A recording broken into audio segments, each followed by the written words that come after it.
Back in March, SIG put out a post on social media talking about the backlash they were getting and how it was everybody else's fault, and it ended for SIG on that day. Well, here we are in July, and it still hasn't ended. Stick around. We got something to talk about.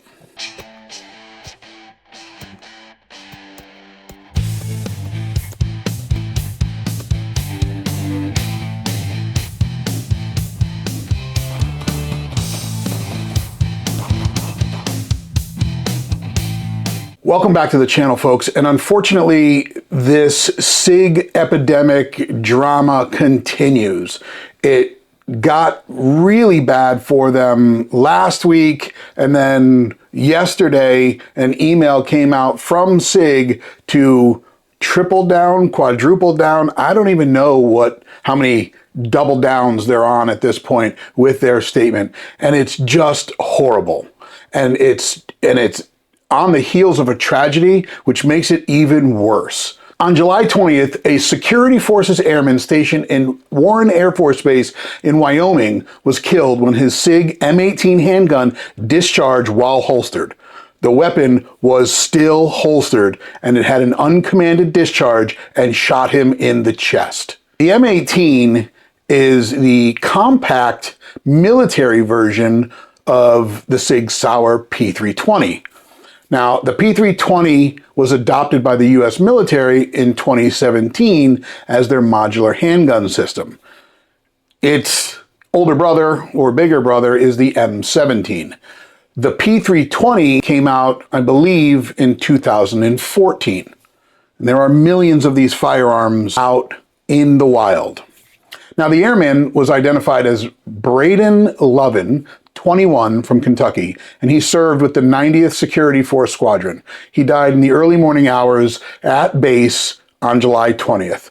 Our deepest condolences go out to his family after what happened, what took place on that day. It's just tragic, and it should not have happened. It really shouldn't have, folks. Now, in response, the Air Force Global Strike Command issued a stand down of all M18 pistols under its oversight on July 21st. Now, everybody has been issued an M4 while they continue to conduct their investigation. We're going to see where that takes us, but it's absolutely insane, guys.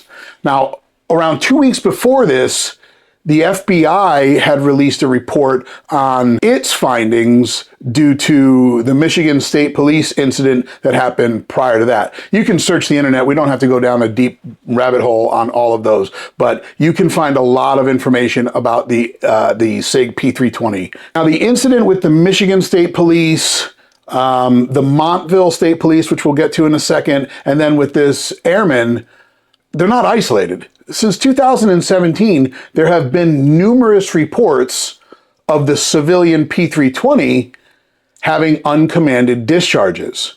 Now, this is not the first time SIG has had an issue. Back in the early days of the SIG P320, there was reports all over the internet of the SIG P320 being dropped and sending off rounds. There's videos out there, you guys can find it. Now, SIG's answer to this? A voluntary upgrade of the trigger system.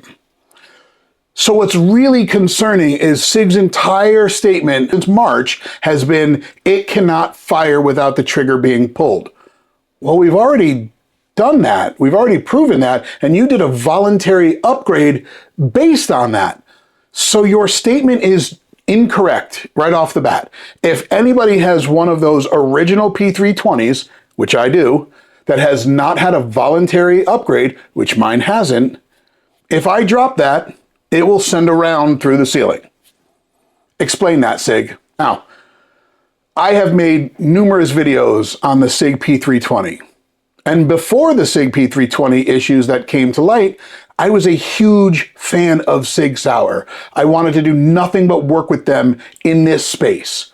I have 3 P320s, one of which I carried appendix for a while, until the 365 XL and then the 365 X Macro came out. I love those pistols, but I don't like the company, so I'm not going to carry it. That's my choice, and you can't sue me over that, SIG. Now, is there a problem with the P365 macro? No, not that I've heard of. Do I trust the P365 macro appendix? Yeah-ish, but I don't trust the company. So why would I support them? Let me know in the comments if that's ludicrous or if that rings true with you. Now back to the P320. There's been over 100 incidents that have been reported, and there's numerous lawsuits that have been brought to the table.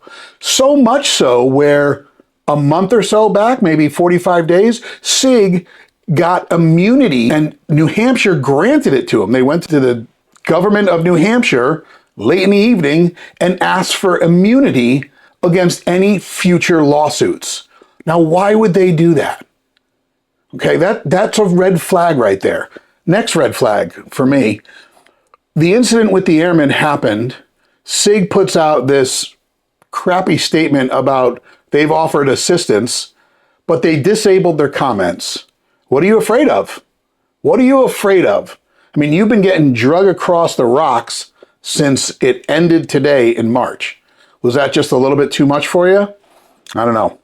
All right, well, listen, so agencies in states like Washington, Texas, and Connecticut, and Wisconsin, they've all banned or reduced use of the P320 firearm. Now, maybe not every single agency in those states, but certain agencies. In Connecticut, like I said before, the Montville Police Department had an uncommanded discharge in 2023, and SIG's response to that? It was the holster's fault. SIG's response to all of them, it's the holster's fault, or it's your fault, or your anti-Second Amendment. All bullshit. Now, the Montville PD incident got caught on a security camera in the lobby. You guys can find that. It's all over the internet. It was talked about during one of the interviews with Phil Strader from SIG, and he blamed the holster, a set of keys. They got jammed in there, and it was able to make that engage the trigger. All of it's bullshit. SIG continues to maintain that the P320 and all of its variants are fundamentally safe and cannot discharge without a trigger pull. But we've seen it happen. As recent as July 29th, that's yesterday, in which they sent out that lengthy email blaming everyone and everything except their gun.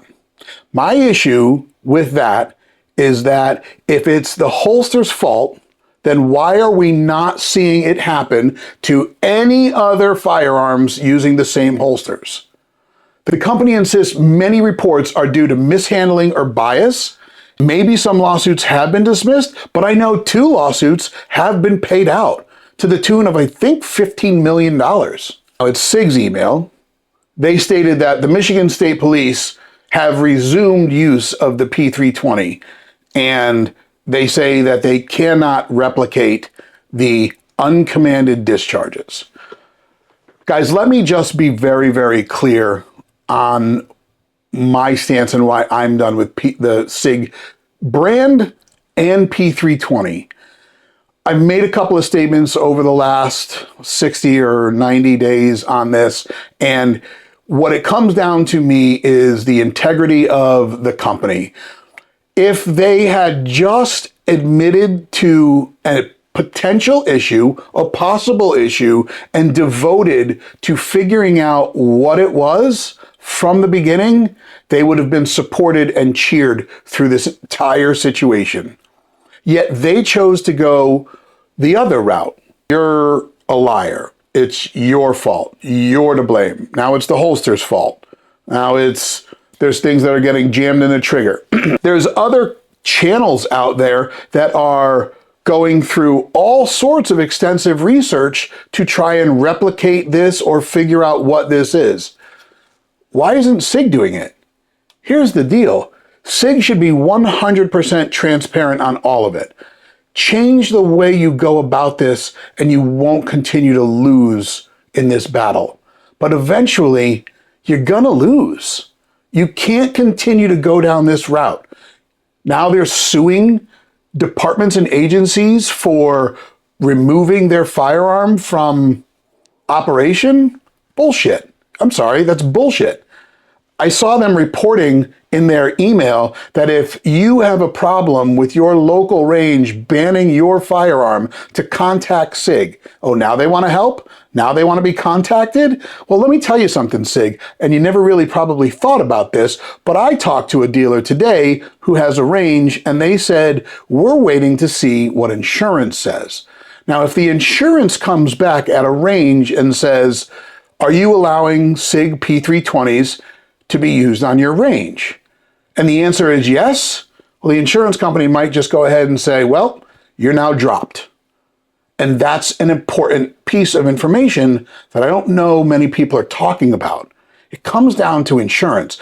FFLs, gun stores, gun dealers, whatever, however you label them in your area, have a very, very hard time getting insurance based on the things that we sell, they do, range, kind of training, selling firearms, selling ammunition. They just really discriminate against us. You just can't get regular liability insurance. You got to get more. If you have a range, it goes up exponentially. Now you add a potential time bomb ticking on the range where it can shoot an employee, another person. Well, it's just a recipe for disaster. So I don't know, folks. That's all I have when it comes to this firearm. I'm sure there is going to be more coming out. I know that there is some videos coming out from Bruce Gray. We'll talk about that when they come out. But at the end of the day, I would love to hear from you in the comments. What are your thoughts on this? And do me a favor, if you already haven't done it, hit that like button, subscribe to the channel, and smash the bell so you get notified when more videos like this come out. Till next time, you stay safe, stay informed, stay prepared. I'm out.